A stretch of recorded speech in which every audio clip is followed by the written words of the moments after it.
জাহান্নামীরা মায়ের খেতে খেতে ক্ষুধার চোটে ওই জাক্কুম খাওয়া শুরু করবে, কিন্তু চাবাতে পারে না, গিলতে পারে না।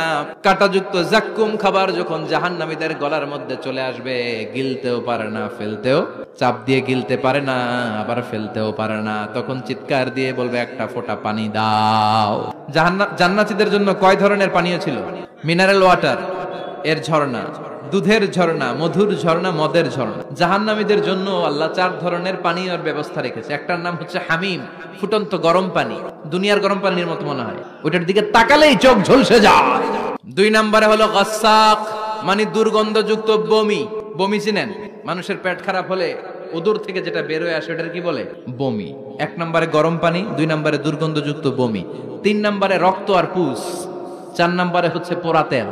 এগুলো যাদের হৃদয়ে আছে আল্লাহর ভয়, তারা কভু পথ ভুলে যায় না।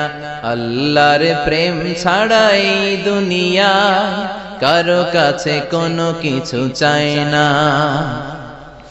রাতের আধারে যারা সেজদাতে রয়, দু চোখের শ্রুতে নদী যেন বয়। ছলনার হাতছানি যতই আসুক, পেছনে ফিরেও সে তাকায় না। যাদের হৃদয়ে আছে আল্লাহর ভয়।